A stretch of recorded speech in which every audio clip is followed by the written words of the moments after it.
करूं सप्रेम प्रणाम, अशुभ हरन मंगल करन, धनी श्रीदेव चंद्र जी नाम। श्री प्राणनाथ निज मूलपति, श्री मिहिरराज सुनाम, तेज कुंवरी श्यामा युगल को, पल पल करूं प्रणाम, पिया जी को पल पल करूं प्रणाम। प्रथम लागू दो चरण को, धनिये न छुड़ायो खिन, लाख तले लालेड़िया मेरे जीव के जीवन, इन पांव तले पड़ी रहूं, धनी नजर खोलो बातून, पलना वालूं निरखूं नेत्रे मेरे जीव के ही जीवन, मेरे जीव के ही जीवन। धामधनी अक्षरातीत के परम लाडले सुंदर साथ जी, आपके मूल तनों के चरणों में प्रणाम और आपके आत्माओं के तनों के चरणों में कोट कोट प्रणाम। सुंदर साथ जी, प्यार से निहारिए कि किस प्रकार से धामधनी हम सबको लाड़ पिला रहे हैं, और बिना किसी हीलो हुज्जत के, बिना किसी शको शुबा के हमारी सुरता एक क्षण में लगा देते हैं परम धाम के अंदर।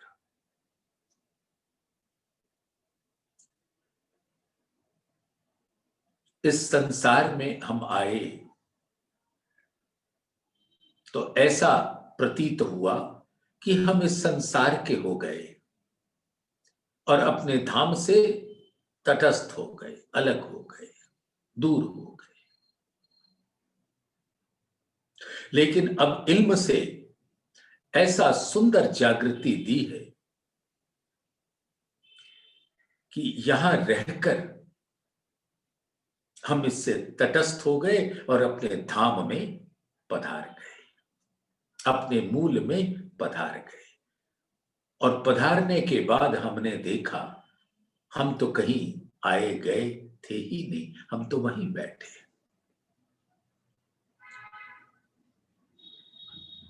बस इसी बात की याद भर आनी है, जब याद तुम्हें मैं आऊंगा तब ही बैठोगे जाग, गए आए कहूं नहीं, सब रूहें बैठियां अंग लाग। तो अपने उसी स्वरूप का स्मरण कीजिए सुंदर साथ, तो आप पाएंगे, हम सब पाएंगे कि हम धामधनी के चरणों में मूल मिलावे में विराजमान है। और इल्म ने क्या क्या रंग दिखाए हैं धाम के, हमारे स्वरूपों के, उन रंगों की सुंदरता को अपने दिल के अंदर धारण करें सुंदर साथ।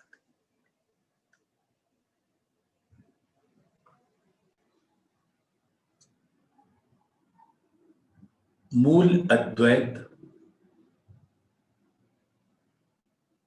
कहो या वाहिद कहो या एक कहो या अद्वैत कहो, वो अद्वैत स्वरूप धामधनी का दिल है। और उस दिल के अंदर अनंत जमाली के गुण हैं और वो धामधनी के तन के मुखार बिंद पर प्रकट होते हैं।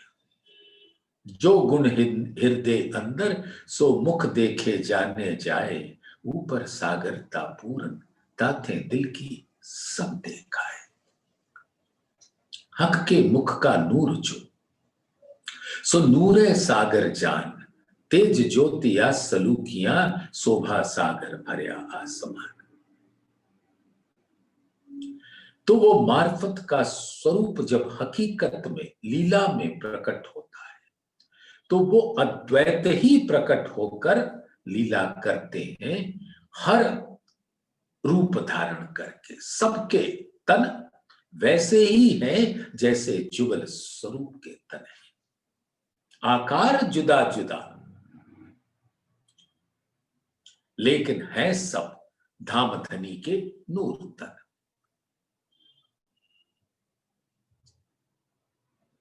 12,000 ब्रह्म सृष्टियां का तन धामधनी के ही तन के जैसा है।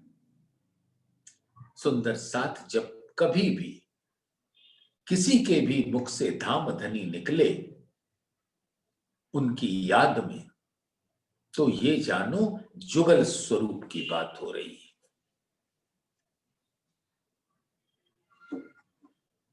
क्यों? जुगल स्वरूप माने अक्षरातीत का तन और अक्षरातीत का दिल। तो कोई भी पूर्ण स्वरूप तभी होता है जब तन और दिल दोनों संग रहते हैं। तो श्यामा जी दिल का स्वरूप और राज जी तन के स्वरूप, तो दोनों एक ही होते हैं। दिल हक्का और हादी का, वो दो दिल है एक, एक है मता दो दिल में, अर्स रूहें जाने एक विवेक। तो अक्षरातीत और श्यामा जी में कोई अंतर नहीं, ना तन से ना दिल से, सब नूर तन है।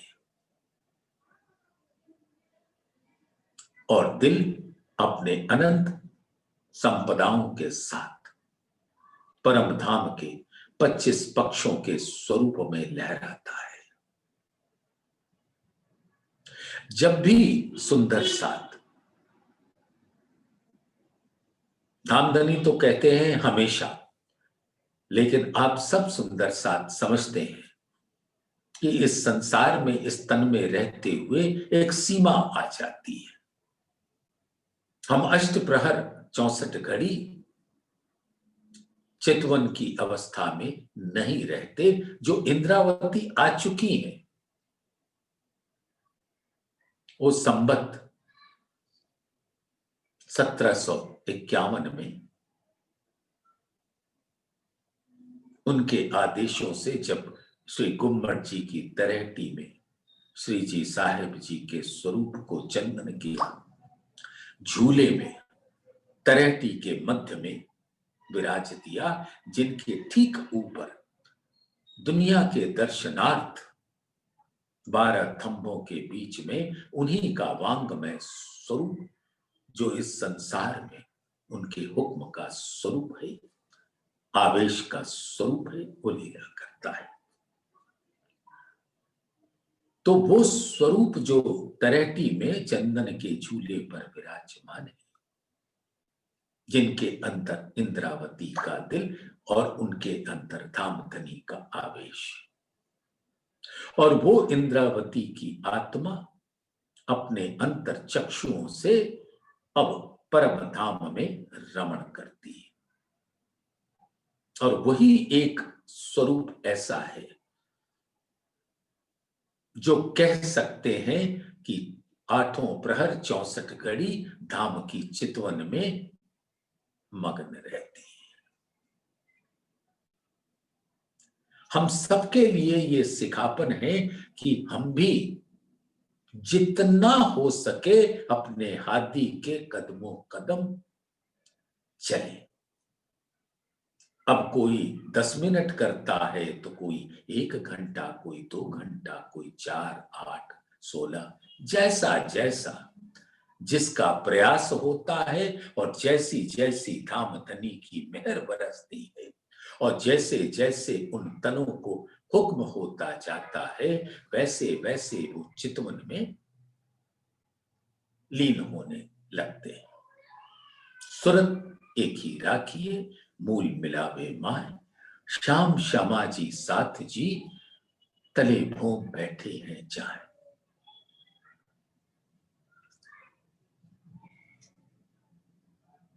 इन विध साथ जी जागिए बताए देव रे जीवन।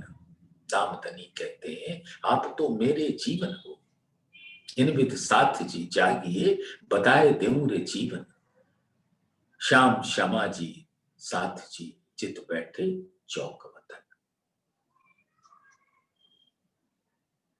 और वही धाम धनी का स्वरूप नूर तन ब्रह्म सृष्टियों का भी है और परम धाम की। वन है, महल है, मंदिर है, जल है, तेज है, वायु है, पशु है, पंखी है, दरख्त है, बाग बगीचे, सब का स्वरूप धाम धनी का है। तो जब चितवन में धाम धनी के हुक्म से हम किसी भी पक्ष में जब धाम धनी के सानिध्य में रहकर लीला विलास करते हैं, रमण करते हैं, तो हमारे अंतर चक्षु अब साफ देख पाते हैं कि हर स्वरूप हमारे धाम धनी का स्वरूप है। परम धाम में सुंदर साथ ऐसा नहीं था। हम साक्षात जुगल स्वरूप को अपने सानिध्य में पाते थे अवश्य, लेकिन हम जहां भी होते हैं, चाहे वनों में है, हर वृक्ष, डालियां, पत्ते, फल, फूल सब धाम धनी के चेतन स्वरूप हैं, आत्म स्वरूप है। धाम धनी का दिल ही सब स्वरूपों में लहराता है, इसलिए वो स्वलीला अद्वैत कहा जाता है। और अर्श की गिनती जो है वो तो मोमिन जानेंगे। आज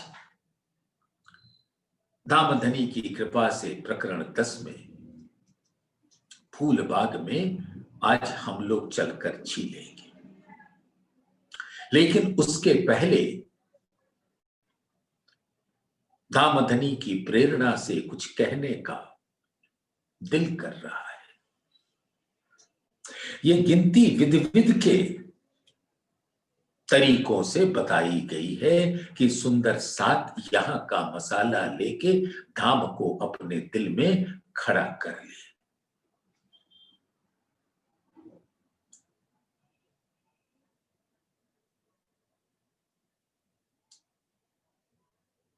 चार डायमेंशंस में, लंबाई, चौड़ाई, ऊंचाई और घड़ी, समय।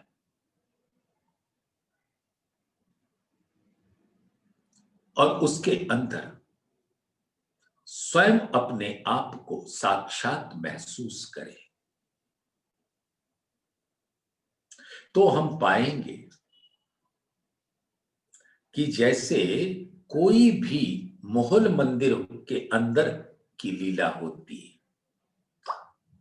एक लीला महल के अंदर और एक लीला महल के बाहर।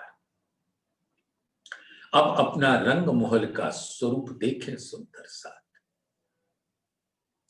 वहां पर गिनती दूसरे तरीके की आती है। एक मंदिर में 100 हाथ और एक हाथ को इस संसार के गिनती में 1 फुट जानो, तो एक मंदिर 100 फुट का हो जाता है, यानी 30 मीटर का हो जाता है। तो जैसे रंग महल के अंदर अपना मंदिर है, एक मंदिर लंबा और एक मंदिर चौड़ा। मंदिर मापी को भी कहते हैं और कमरे को भी कहते हैं। तो 30 मीटर लंबा, 30 मीटर चौड़ा, लेकिन ये महल के अंदर सारी शोभा के अंदर हम अपने आप को जुगल स्वरूप के सानिध्य में बैठकर देख सकें, लीला विलास कर सकें। लेकिन रंग महल के बाहर जाते ही ये गिनती का स्वरूप बदल जाता है। एक मंदिर 100 हाथ का अंदर और बाहर 100 कोस का हो जाता है, और एक कोस में 2 मील और 1 मील में 1.6 किलोमीटर, 1.6 किलोमीटर। तो एक मंदिर 3.2,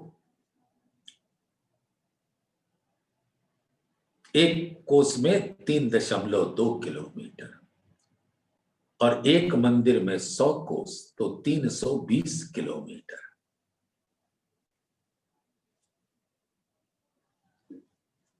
अब सुंदर साथ फूलबाग के स्वरूप को निहारें।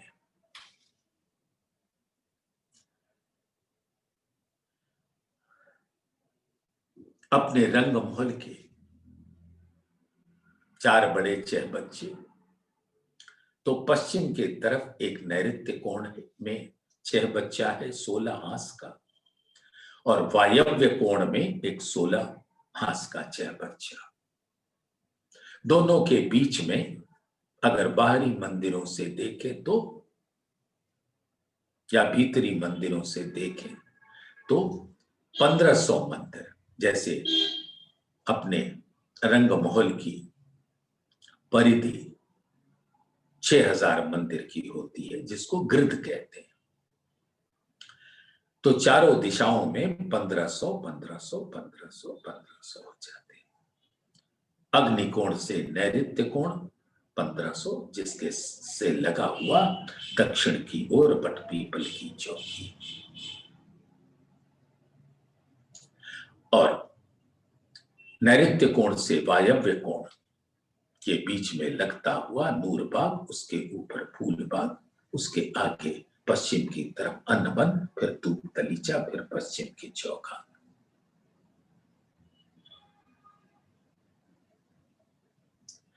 तो यहां पर 15 चौड़ाई है और लंबाई है, दोनों बराबर। अब उतने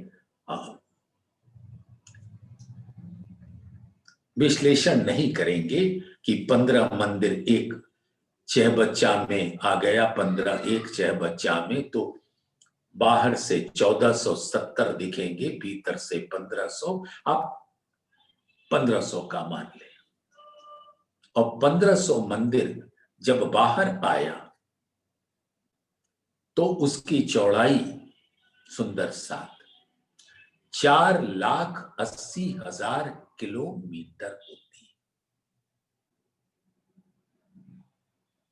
तो एक ऐसा फूलबाग का दृश्य देखें जो 4,80,000 किलोमीटर लंबा और 4,80,000 किलोमीटर चौड़ा।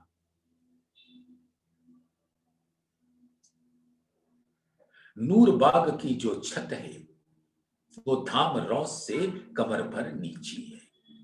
इसलिए नीची है कि वो कमर भर की ऊंचाई के आड़े और खड़े चबूतरे, आड़े यानी दक्षिण से उत्तर की ओर, और खड़े यानी पूर्व से पश्चिम की ओर, 11-11 चबूतरे, 3.25 मंदिर के चौड़े। तो इन दोनों के मिलान से 10 के 10 हारे बन जाती है चौक। तो वो एक एक बड़ा बगीचा हुआ, और ऐसे 100 बगीचे हो गए, बड़े बगीचे, और एक एक बगीचे के अंदर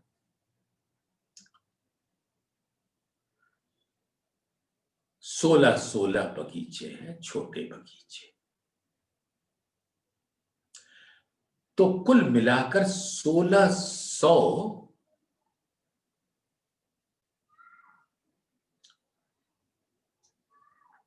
बगीचे होते हैं,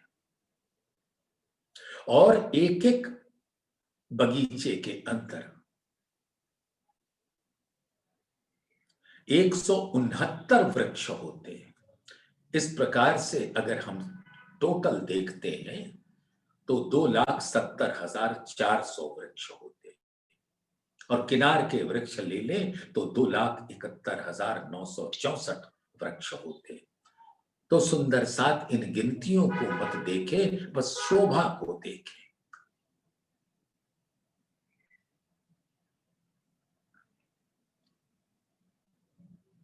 तो सोचिए कितना विशाल है ये।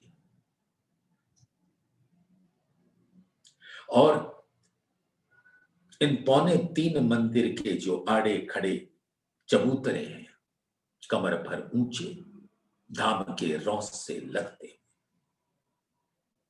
उसके मध्य में पौन मंदिर की चौड़ाई का नहर चलती है, और उसके दोनों तरफ एक एक मंदिर के स्थान में 1/3 भाग में बीच में फुलवाड़ी और दोनों तरफ सुंदर रौस चलने के वास्ते। और जहां ये बड़ी नहरें मिलती हैं वो आड़े खड़े चबूतरों के वहां पर 6 बच्चे आते हैं, जिसके अंदर 5-5 फव्वारे 4-4 कोने पर, और एक मध्य में चक्री के समान ऊपर तक जाता है, फिर अपना नूरी जल उसी में लाता है। और फिर एक 6 बच्चे का जल दूसरे 6 बच्चे में मानो मेहराब बनाता हुआ प्रतीत होता है।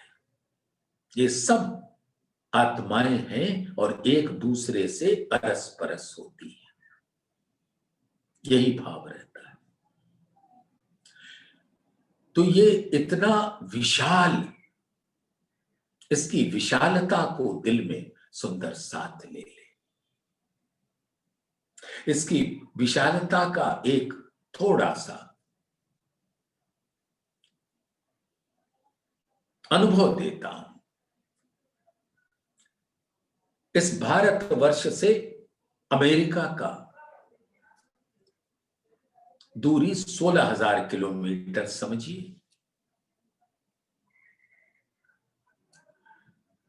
तो ऐसे 30 गुना तो सिर्फ फूल बाग की लंबाई है, उतनी ही चौड़ाई है। और हर बगीचे के अंदर 8-8 सीढ़ियां, 4-4 दिशाओं में और 4-4 कोने में। और ये सभी वृक्ष चाहे बच्चों के जल से मानो सिंचित होते हैं। और वो वृक्ष 2 भौम तीजी चांदनी के हैं, और उनके सभी वृक्षों की सभी डालियां आपस में अरस परस होए के मिलान करती हुई मानो चंद्रवा खड़ी कर देती। और वो धाम रौस के ऊपर से जाकर जो इन वृक्षों की 2 भौम तीजी चांदनी है, वो आगे चलकर तीजी भौम के तीसरी भौम के झरोखों से जाकर मिलान करती है। और इस फूल बाग के उत्तर तरफ, पश्चिम की तरफ और दक्षिण की तरफ 5 हारे बड़ों बन के वृक्षों की आई है, जो 5 भौम छठी चांदनी है। ऐसे ही बटपीपल की चौकी के दक्षिण तरफ बड़ों बन के ऐसे ही सुंदर वृक्ष है, और उसकी डालियों से बटपीपल की चौकी की चांदनी पर आकर और वो मिलान करती है तीजी भौम के झरोखों से। 4 भौम 5वीं चांदनी।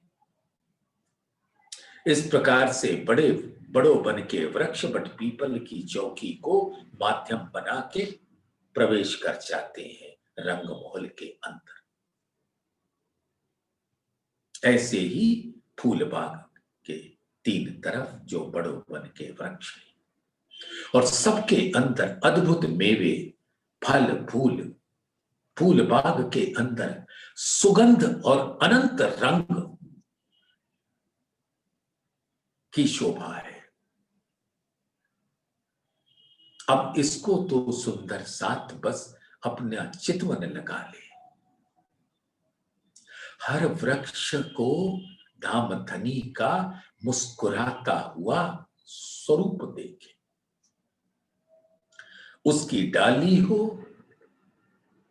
उसकी पत्ती हो, बेल हो, लताएं हो, फूल हो, फल हो, बड़े वन के वृक्षों की भी वैसे ही फलों की शोभा। और बड़े वन के वृक्षों के अंदर तो मेहराबे, हिंडोले, कोई छोटा हिंडोला, कोई उससे बड़ा हिंडोला और कोई बहुत ही ऊंचा हिंडोला। और हिंडोले भी क्या है? आत्मस्वरूप धामधनी का स्वरूप है। धामधनी के दिल का अनंत नूर के रंग लिए हुए स्वरूप है। और एक एक हिंडोले तो इतने विशाल हैं कि क्या उसका बयान किया जाए। और कई हिंडोले पे तो कई हिंडोलों पर सुंदर सेचिया बिछी है। पौढ़ कर धामधनी के संग खींचते हैं हिंडोलों को। और हिंडोलों को तो बस हुक्म हो जाता है तो खींचना नहीं पड़ता, वो स्वयं ही एक दिशा से दूसरी दिशा में झूलने लगते हैं। तो हिंडोलों पर खड़े होने का सुख, बैठने का सुख, पौड़ने का सुख, हर सुख धामधनी के संग हम रूहें लेती हैं। पहले लेते थे तो हमको ये नहीं पता होता था कि ये हिंडोले तो हमारे धामधनी का वक्ष स्थल है, मानो दिल है। उस दिल में ही बैठकर हम झूल रहे हैं, ये नहीं पता था। हमने तो उनको सिर्फ हिंडोला जाना, कभी उन हिंडोलों से बात नहीं किया, गुफ्तगू नहीं की। वही हमारे संगी साथी आत्मस्वरूप, लेकिन हमने उनसे बात नहीं की। उन्होंने हमारी अथक सेवा की, हमको शयन का सुख दिया, हमको बैठने का सुख दिया, हमको खड़े होने का सुख दिया, हमको हिंडोलों को खींचने का सुख दिया खड़े होकर। लेकिन हम अनभिज्ञ बने रहे कि ये सब तो मेरे प्राण प्रीतम का स्वरूप है। तो इस प्रकार के ज्ञान को देने के वास्ते, हमारे अंतर चक्षुओं को खोलने के वास्ते धामधनी ने ऐसी सुंदर हिकमत करके हम सबकी सुरताओं को इस ब्रह्मांड में अपने हुक्म से उतारा और स्वयं भी आए। अब सुंदर साथ जरा विचारो, ऐसा है हमारे परम धाम का स्वरूप, जहां के जर्रा जर्रा, गली गली, कूचा कूचा कूचा, महल, मंदिर, पहाड़, हवेलियां, कोठड़ियां, वन, बड़ो वन, मधुवन, महावन, विशाल हिंडोले, जमुना जी हो या हौज कौसर हो या टापू मॉल हो, छोटी राख हो, वन की नहरें हो, माणिक पहाड़ का गिरावा हो, जवेरों की नहरें हो, कुंज निकुंज, 24 आस का महल, हौज कौसर, नूर बाग, फूल बाग, अनवन, दूब दलीचा, पश्चिम की चौगान, लाल चबूतरा, बड़ो वन, मधुबन, महावन, ताड़ वन, खड़ो कली, सात वन, सात घाट, जमुना जी, पुखराज पहाड़, ये सभी स्वरूप धामधनी ने इल्म से बता दिया कि वो हमारे प्राण प्रीतम का ही स्वरूप है, जो चेतन मुद्रा में हम सबके साथ लीला विहार करता है। जैसे हम करते हैं वैसे ही वो भी करता है। तो सुंदर साथ यहां पर क्यों हमको ये जानने के बाद भी संशय हो जाता है कि श्री गुम्मट जी का स्वरूप क्या ईंट पत्थरों का है, मार्बल का है, संगमरमर का है, कि हमारे प्राण प्रीतम का स्वरूप है। कभी उनके स्वरूप से बात करके तो देखो। अगर दिल के अंदर भाव है तो उसी स्वरूप से खिलवत में की हुई बातों की गूंज हमें सुनाई देगी, जब हम धाम चबूतरे पे खड़े हो या गुम्बद जी की बाहरी परिक्रमा कर रहे हो या भीतरी परिक्रमा कर रहे हैं। हर स्वरूप धामधनी का स्वरूप है। वो 12 सुंदर पाट घाट के थंबों का स्वरूप जिस पर वांगमय स्वरूप धामधनी का विराजता है, उसके हर थंब में धामधनी का स्वरूप। ऐसी पूरी पवित्रता के साथ जब हमारा दिल गुम्मट जी के दीदार करता है तो मानो परम धाम का दीदार होता है। और जाको दिल जिन भांत सो तासो मिले तिनवित। अब आपके दिल में इस संसार में परम धाम का स्वरूप श्री गुम्मट जी में दिखता हो तो वो आपको साक्षात दिखता है। वहीं धाम चबूतरे पे बैठकर आपकी सुरता को धामधनी गुम्मट जी से लेकर सीधा परम धाम के मूल स्वरूप में पक्ष पक्ष में पहुंचा देगी। ऐसी उनकी अद्भुत मेहर की नजर जब धाम चबूतरे पे बैठे सुंदर साथ के ऊपर पड़ती। हम वहां नहीं जा पा रहे, कोई बात नहीं, सुरता में ले लो। और धामधनी तो हमारे अंगो अंग है, अरस परस। तो ये सुंदर साथ विचारना बहुत ही आवश्यक है। तो सुंदर साथ अब फूलबाग के अंदर इसकी झांकी तो हमने अपने दिल में धारण की चितवन के द्वारा। अब जैसा धामधनी ने वाणी में फरमाया है, अब उसका पठन और उसका मनन गुणन चिंतन और अपने दिल में उसके रस का पान करें। और पीछल पाल तालाब के कई बन शोभा लेत, हे बन आगू फिर वल्या परे धाम लो दिखाई दे। अब हौज कौसर ताल की पाल ढलकती पाल, जहां से संक्रमणिक सीढ़ियां चढ़कर चौरस पाल पे पहुंचती हैं, हौज के चारों तरफ परिक्रमा करती हुई, उसके पीछे कुंज निकुंज एवं बड़ो वन आदि कई वन शोभायमान है। वस्तुतः अगर रंग महल हमारे प्राण प्रीतम का स्वरूप है तो आप देख सकते हैं कि नजी की परिक्रमा में वन ही वन,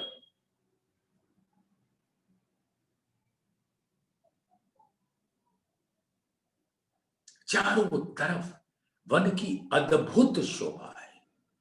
बड़ो वन भी है, मधुबन भी है, महावन भी है, कुंज निकुंज वन भी है।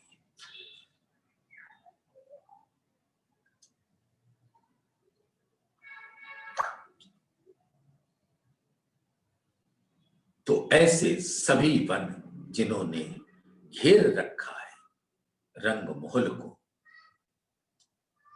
वो सभी वन अनंत शोभा को, धामधनी के नूर की शोभा को धारण कर रखे।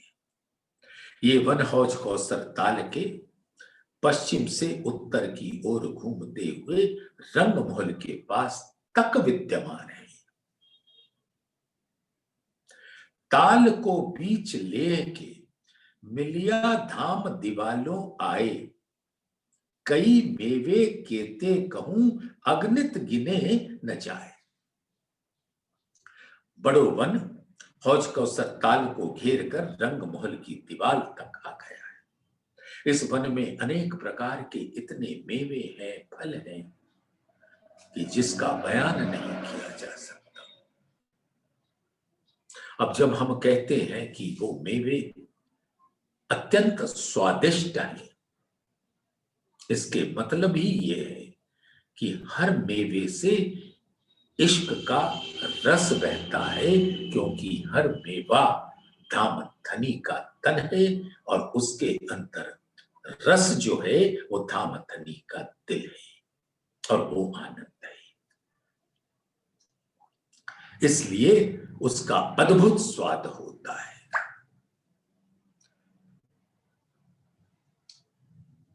तो ऐसे इतने प्रकार के मेवे हैं कि जिसका वर्णन नहीं हो सकता। तरफ पीछल धाम के अन्न बन मेवे अनंत, फल फूल पात कंद मूल एक कहां लो को गिनत। अब रंगमहल की पश्चिम दिशा में जैसा अभी बयान हुआ, फूल बाग है, जिसके वृक्ष दो भौम तीजी चांदनी है, उसके नीचे सुंदर नूर बाग और उसके पश्चिम में नूर बाग के पश्चिम में अन्नबन, उसके पश्चिम में दूब दलीचा, उससे लगता हुआ पश्चिम की चौखान, और उसी दूब दलीचा के नैऋत्य कोण से कुंज निकुंज वन आते हुए पूरब की तरफ जवेरों के किनारे से जा मिलती। 19 करोड़ कोस और चौड़ाई में 7.5 लाख कोस, इतना विशाल।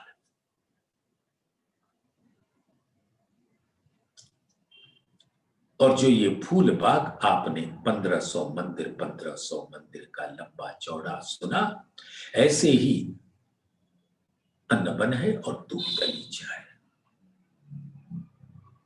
और ऐसा ही सुंदर स्वरूप नूर बाग का है, जो जिमी से उठकर रंगमहल के धामरों से कमर भर नीचे चबूतरों के स्थान के वास्ते चारों तरफ छज्जे निकले हुए।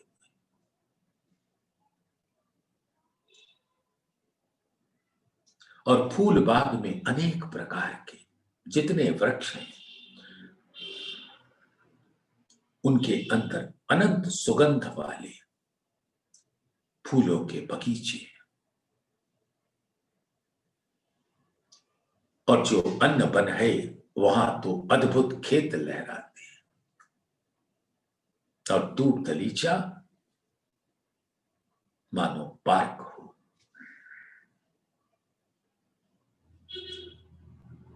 और बड़ो बन के वृक्ष फूल बाग के पश्चिम में, उत्तर में और दक्षिण में 5 भौम छठी चांदनी का स्वरूप है। ऊपर झरोखे धाम के बन आए लग्या दीवाल, वाही छाया तले रेती रोशन जैसा आगे कहिया बनहाल।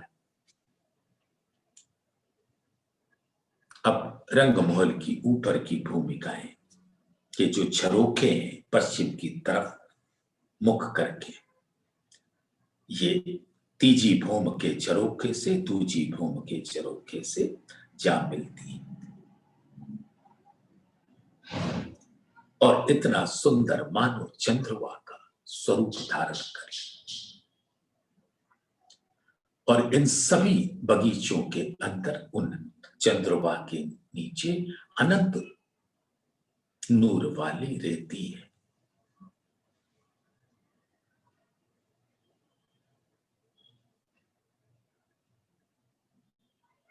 इस प्रकार से इनकी शोभा सुंदर साथ अपने दिल में भरा सकता है। बाग बने फूलन के लगत झरोखे दीवाल, जब आवत हैं इन छज्जों रूहें इत होत खुशाल। रंगमहल की पश्चिम दिशा के बाहरी हार मंदिरों की दीवालों तथा झरोखों से लगते हुए ठीक सामने फूलों के बाग आए हुए, जिसका बयान अभी आपने झांकी में देखा।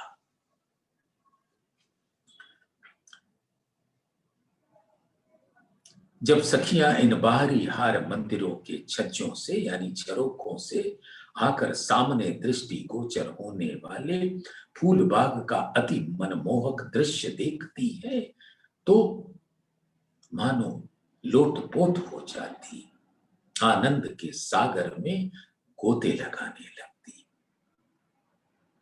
लग लग होए के बैठत, लग लग होए के बैठत ऊपर छज्जों के आए, छज्जो यानी झरोखे।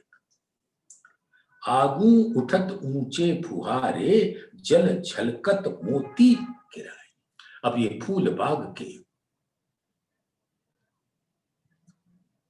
बड़े चहबच्चे नहरों के मिलान पर चहबच्चे और एक एक बड़े बगीचे के अंदर 16-16 छोटे बगीचे और सबके आड़े खड़े चबूतरे नहरों के साथ जहां मिलती हैं वहां सुंदर चहबच्चे और एक दूसरे का जल दूसरे चहबच्चे से मिलान करती हुई ऐसे फुवारे और सबके अंदर नूर के अनंत रंग यानी धामधनी अपने दिल का जो अनंत रंगों का स्वरूप है, नूर है, वो उन फव्वारों के बूंदों में प्रकट करते हैं और रूहें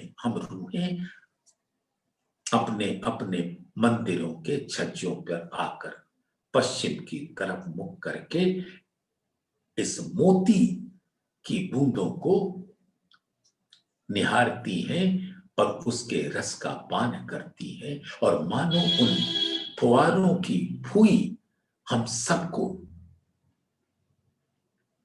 हमारा स्पर्श करती और हमारा मुख एकदम उसके स्पर्श से आर्द्र हो जाता है, मॉइस्ट हो जाता है। आगू सबन के फुहारे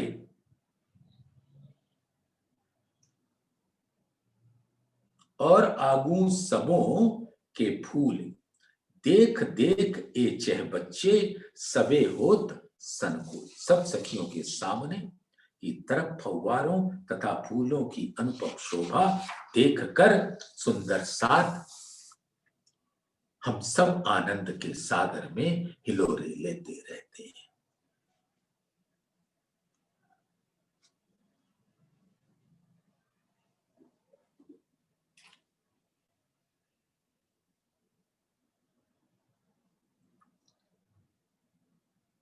सोचो सुंदर साथ,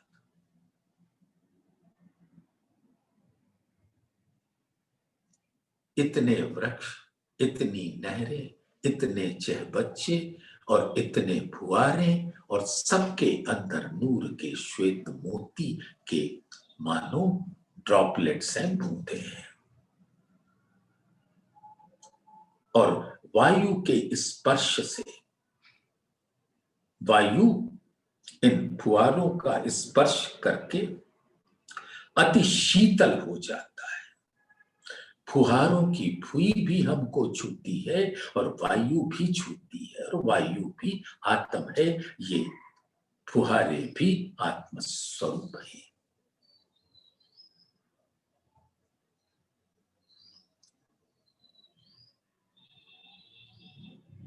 और फूलों की तो सुगंध का क्या कहना, उनके रंगों का क्या कहना। इस संसार में 7 रंग, हम उसी में मस्त हो जाते हैं। उन 7 रंगों के अंदर, एक एक रंग के अंदर कुछ कई रंग होते हैं, लेकिन परम धाम में तो नूर की किरणों में अनंत रंग है, और हर किरण अपने आप में रंगों से समृद्ध है, उसका बयान नहीं किया जा सकता।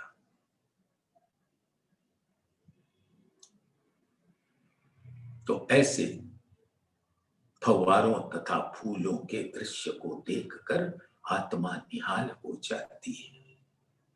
और अब इस जानकारी के बाद कि फव्वारे भी धामधनी का स्वरूप है, और उसके फव्वारों का जल जो श्वेत मोती के रूप में चारों तरफ शोभायमान हो रहा है, उसके हर मोती का स्वरूप धामधनी का स्वरूप है। जितने बगीचे में रेती बिछी है, वो सब धामधनी का स्वरूप है। कोमल है, शीतल है, चेतन है, माधुर्यता के रस से परिपूर्ण है।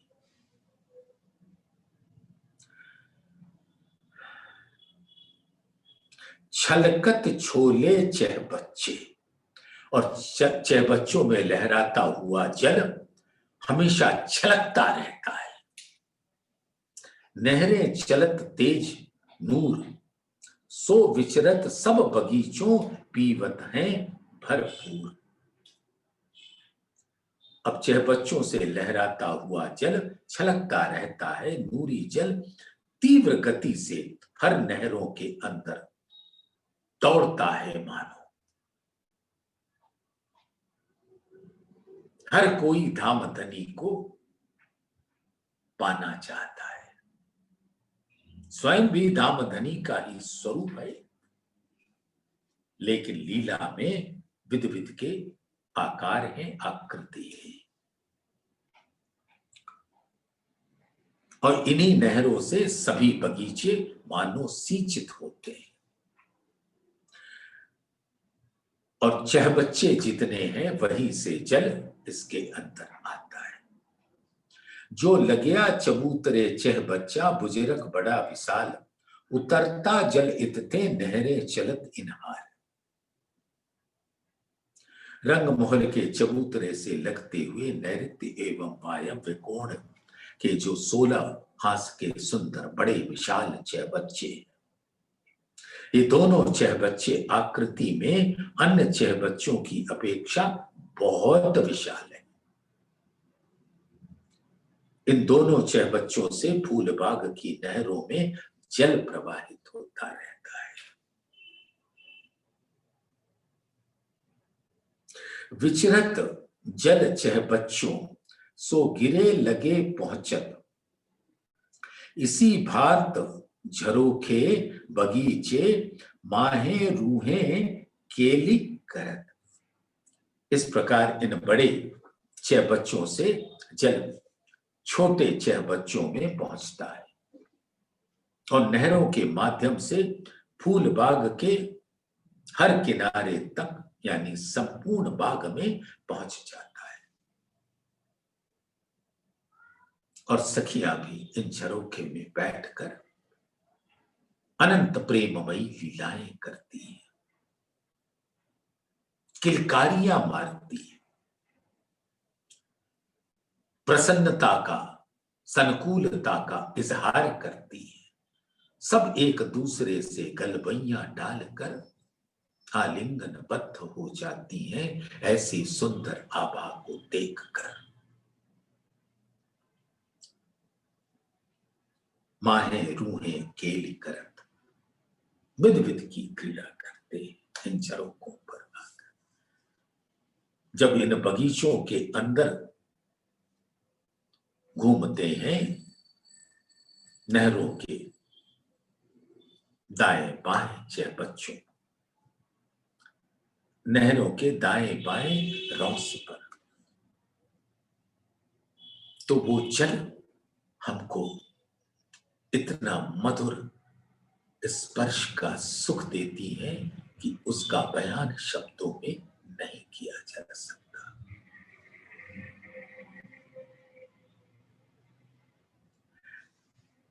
इन ऊपर छज्जे विराजत सिर लगे एक हार, ऊपर खूबी इनविद शोभा लेत किनार। दूसरी भूमिका से आठवीं भूमिका तक मंदिरों के झरोखे एवं 33 हाथ चौड़े छज्जे घेर कर कतारबद्ध रूप से एक सीध में आए हैं, नैऋत्य से वायव्य तक।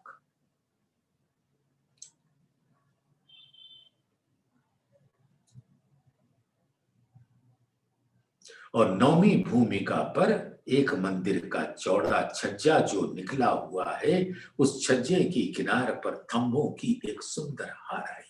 9वीं भूम छज्जे की बैठक ही कहलाती है तथा थंभों के बीच में किनार पर कठेड़ा सुशोभित हो रहा है।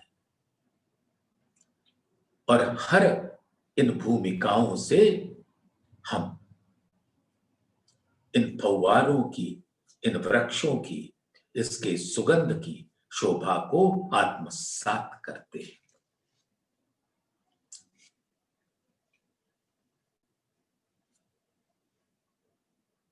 इत खेलत कई जानवर, मृग मोर बांदर, कई मुरग तीतर लवा लरे, कई विध कबूतर। फूल बाग में अनेकों प्रकार के नूरी पशु पक्षी जैसे मृग, मोर तथा बंदर आदि हैं, जो तरह तरह की क्रीड़ाएं करते हैं। मृग, तीतर तथा लवा आदि आपस में अनेक प्रेम भरी लड़ाइयां करते हैं। ऐसे अनेक रंगों एवं जातियों के कबूतर भी हैं, कई विध कबूतर। पक्षियों का प्रेम पूर्वक चोंच से चोंच लड़ाना, वो प्रेम का खेल होता है, इसी को कहते हैं लड़ना। कई विध देत गुलाटियां, कई उल्टे टेढ़े चलत, कई कूदे फादे उड़े लड़े, कई विध खेल खेल करत। और ये पशु पक्षी जितने भी हैं छोटे, तरह तरह की गुलाटियां खाते हैं। जैसे बंदर गुलाटियां खाते हैं, ऐसे ही ये सारे पक्षी गुलाटी खाते हैं। क्रीड़ा रूप में कभी तो उल्टे पांव से उल्टी दिशा में चलने लगते,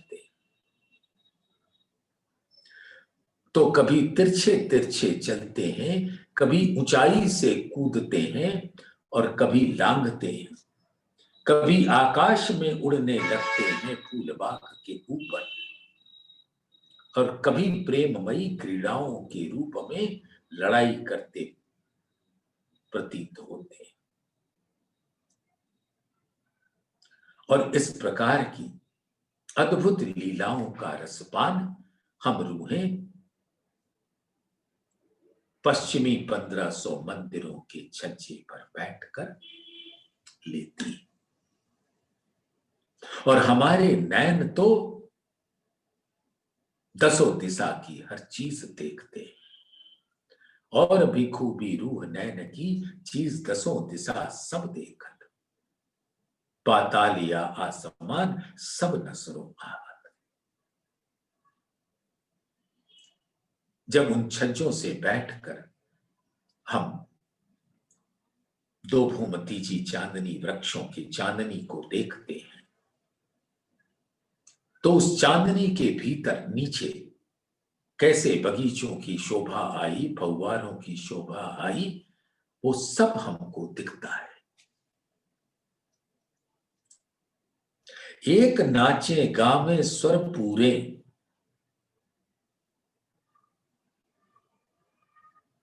एक बोलत बानी रसाल, नए नए रूप रंग लिया वहीं, किनविद कहूं इन हाल। ये पशु पक्षी नए नए रंगों के रूप धारण कर लेते हैं। कोई नाच रहा है, कोई गा रहा है, कोई स्वर अलाप रहा है। याद करो सुंदर साथ, तीजी भौम पर नृत्य और गायन हो, या चौथे भौम की चौरस हवेली पे नृत्य का गायन हो। सब ये पशु पक्षी ऐसे ही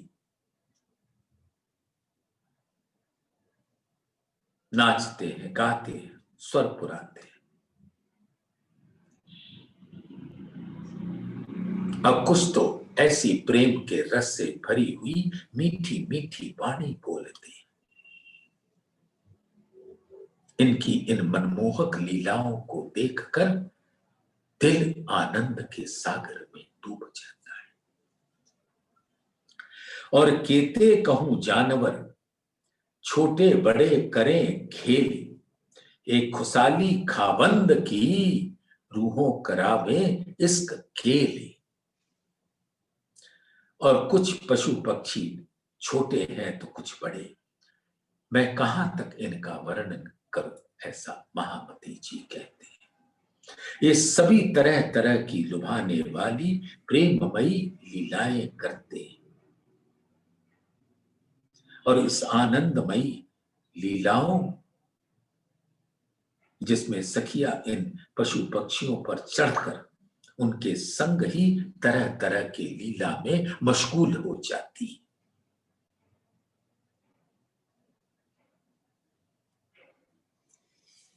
और ये सब धामधनी के स्वरूप हैं, और ये सब रूहों को रिझा रहे हैं, यानी धामधनी रूहों को रिझा रहे हैं अपनी विध विध के लीलाओं से, करतब से, अपने रंगों से, अपने नृत्य से, अपने संगीत से, अपने स्वर से।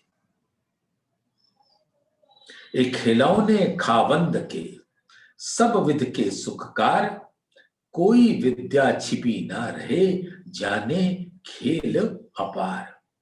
और ये पशु पक्षी तो श्री राज जी के आनंदमयी खिलौने हैं। ये तरह तरह खेल करके हर तरह से सुख देते हैं।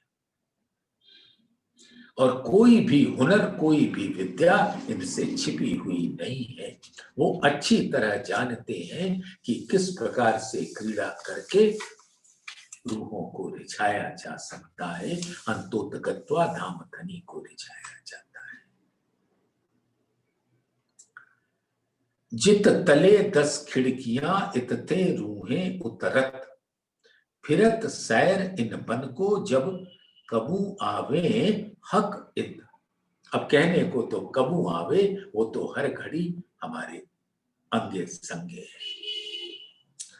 रंगमहल की बाहरी हार मंदिरों के से नूरबाग में जाने के लिए 150 मंदिर की दूरी पर बाहरी हार मंदिरों की संधि की दीवार से 10 सीढ़ियां 10 छोटे दरवाजों से होकर उतरती।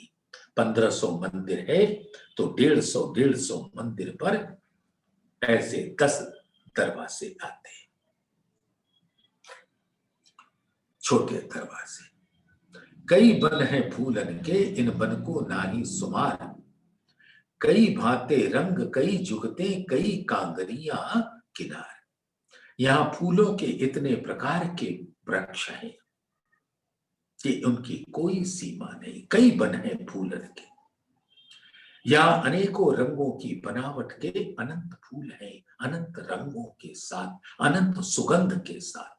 और हर का सुगंध जुदा जुदा, और सब मिलके एक अद्भुत सुगंध परम धाम के वातावरण में फैला देते हैं। और ऐसे ही उनके पत्तियों के अंदर भी रंग है, सुगंध है, और उनके अंदर सुंदर सुंदर कांगरी बनी हुई है पत्तियों में, किनारे पर। हिसाब नहीं फूलन को, हिसाब या चित्रावन, हिसाब नहीं खुशबू को, हिसाब ना रंग रोशन। और इस फूल बाग में इतने फूल हैं कि उनकी गणना नहीं हो सकती। आपको अभी बताया कि वृक्ष ही 2,71,964 है।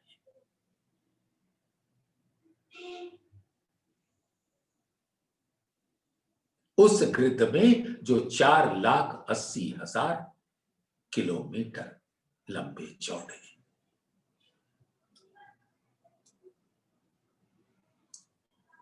और वहां फूलों की अद्भुत आकृति है। जैसे यहां पर हम कभी बगीचों में जाते हैं, प्रदर्शनी लगी होती है, तो वहां अनेकों प्रकार के फूल अनेकों रंगों से सुसज्जित होते हैं। तो सोचिए ना, सुंदर सा धाम में अनंत किस्म के फूल हैं, और हर फूल के अंदर अनंत किस्म के रंग हैं और अनंत किस्म की सुगंध है। और हर फूल में मानो फलों की, मेवों की स्वरूप दिखता है। कोई हिसाब नहीं है उनके रंग की, उनके नूर की। कई मेवे फलन के, कई मेवे हैं फूल, कई मेवे डार पात के, कई मेवे कंद मूल। इस फूल बाग में कई फलों के मेवे हैं। फूल बाग को सिर्फ फूल ना समझ लीजिएगा सुंदर सा, इस फूल बाग में कई फलों के मेवे हैं।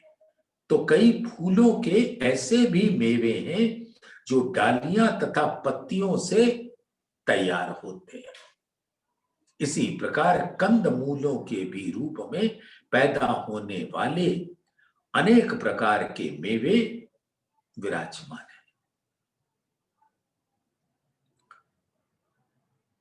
इसमें बड़े वन के वृक्षों की भी शोभा का प्रसंग है। जहां अंजीर, अखरोट आदि फलों से बने हुए मेवे हैं, तो आदि फूलों से भी। कई बन आगू आए मिलिया, जो बन बड़ा कहियत, ऊंचे बिरख अति सुंदर जित हिंडोलो ही जत। अब ये जो बड़ो वन के वृक्ष हैं, उसमें जो 5 हारें आई हैं, उसमें अनेक प्रकार के वृक्ष सुशोभित हो रहे हैं। और ऊंचे ऊंचे ये वृक्ष बहुत ही सुंदर हैं, और इनमें हिंडोले लटके हुए हैं, जिसका बयान आपने सुना कि किस प्रकार से हिंडोलों में सखियां बैठने का सुख, शयन करने का सुख, पौड़ने का सुख, खड़े होने का सुख लेती। कई बिरख कई हिंडोले, कई जुदी जुदी जिनस, श्याम श्यामा जी साथ जी, सुख लेवे अरस परस। बस और क्या चाहिए। बड़े वन के अनेक वृक्षों में अलग अलग प्रकार के बहुत से हिंडोले दिखाई देते हैं। इन हिंडोलों पर जुगल स्वरूप के साथ सुंदर साथ झूलकर अरस परस होकर उसका रसपान करते हैं। माधुर्यता के रस में डूब जाते हैं। कहूं कहूं लंबे हिंडोले, कहूं तिनसे बड़े अतंत, कहूं कहूं छोटे बने कई जुदी जुदी जुगत। छोटे हैं, उससे बड़े हैं, और कोई बहुत ही बड़े हैं। कहूं कहूं सेज्या हिंडोले, कहूं हिंडोले सिंहासन, कहूं कहूं खड़िया हीचत, यूं खेल होत हैं। तो कई हिंडोले पे सेज सजा है, कई पर सिंहासन सजा है, और कई पर खड़ियां हैं और हींच रहे हैं। एक सोए हिंडोले ले वहीं, एक बैठ के हींचत, एक उठे एक बैठत है, यो जुगल केली करत। और सैया से युक्त हिंडोलों में कोई सखी शयन करते हुए लेटे लेटे लेटे झूला झूलती हैं मन के वेग से। तो कोई सिंहासन हिंडोले पर बैठे बैठे, कई हिंडोलों में दो दो सखियां साथ साथ झूला झूलती हैं। जिनमें से एक सखी खड़ी होकर झूलती है तो दूसरी बैठकर। इस प्रकार कई प्रकार की प्रेममयी क्रीड़ा में संलग्न रहती है। इन बन जिमी की रोशनी मावत नहीं आकाश, इन रोशन हिंडोलों ही चत क्यों कहूं खूबी खास। बड़े वन से घिरे इस फूल बाग एवं यहाँ की धरती से इतनी अधिक नूर की ज्योति उठ रही है कि वो आकाश में नहीं समा पा रही। मावत नहीं आकाश, इन वन जिमी की रोशनी, बड़ो वन के वृक्ष, फूलों के वृक्ष, इनके नूर आसमान संभाल नहीं पा रहा है।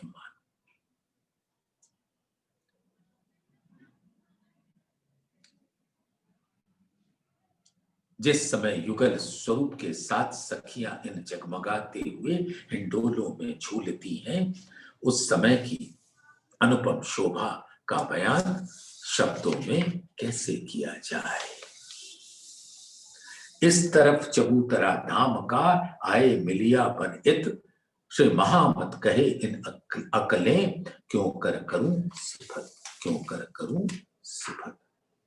सुंदर साथ ऐसे बड़ो बन के वृक्ष, फिर उत्तर की ओर लाल चबूतरा बड़ो बन के वृक्ष, इसकी शोभा को अपने हृदय में कल उसके रस में डूबेंगे।